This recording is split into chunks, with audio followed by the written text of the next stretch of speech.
Welcome into episode number 130 of The Voice Behind the Voice. I'm Sean Aronson, the TV and radio broadcaster for the St. Paul Saints, an independent minor league baseball team in the Twin Cities. Well, second verse, same as the first. A year later, and I'm sitting here talking to you about 24 hours, maybe a little bit longer than that, before Game 1 of the World Series. Now, when this comes out, it will be the day of Game 1 of the World Series, but the Dodgers defeated a very, very good Milwaukee Brewers team in 7 games, and just as excited this year as I was last year. Everybody keeps asking me if I'm planning on going to any games. Here's the problem. The least expensive ticket at Dodger Stadium on the secondary market right now is about $700, and it goes up very quickly from that. And I am doing everything, and I mean everything I can, to pull strings, to reach out to contacts, to see what I could do. And I'm willing to pay for tickets. I just don't want to buy them on the secondary market, which again is outside of those least expensive tickets in a few sections. I mean, we're talking up over $1,000, and then you got to factor in a plane ticket as well. So again, I'm willing to pay. I just would rather pay closer to face value than what they're going on in the secondary market. But if I don't wind up going out to Dodger Stadium, I will watch it at home just like most other people.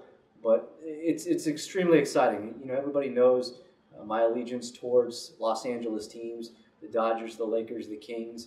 You've heard the story a million times about when the Kings won the Stanley Cup.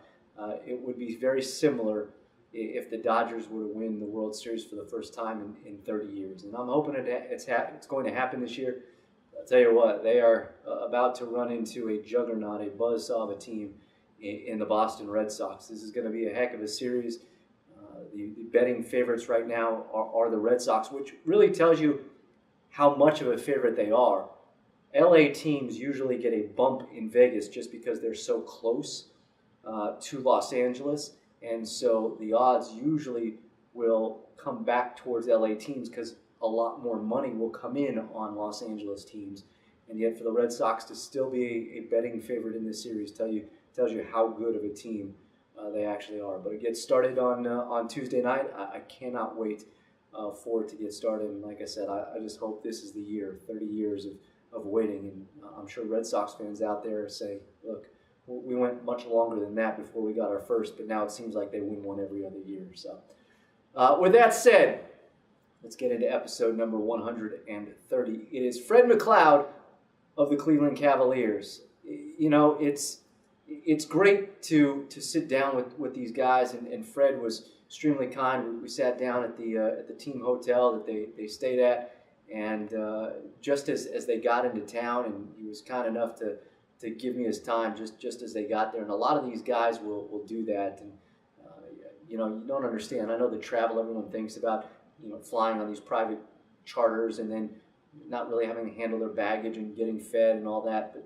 travel is hard. And for people to just get into town and then sit down with me immediately says a lot about these broadcasters. It says a lot about Fred. So it's another great one, and he's got some very humorous and interesting stories. If you've not subscribed to the podcast, you can do so on iTunes or wherever you get your podcast. And again, be sure to rate us. And then you can follow us on social media, on Twitter at TheVoiceBTV, Facebook, facebook.com/TheVoiceBTV. And you can always email me, thevoicebtv@gmail.com. All right, let's get to it. Episode 130. With Fred McLeod of the Cleveland Cavaliers. JW, roll the open.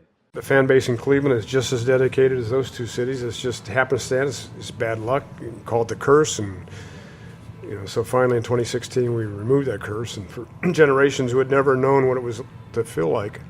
And so all those emotions just poured back in me. And, on Father's Day, no less. And it was just a moment I'll never forget. And I still get choked up thinking about it.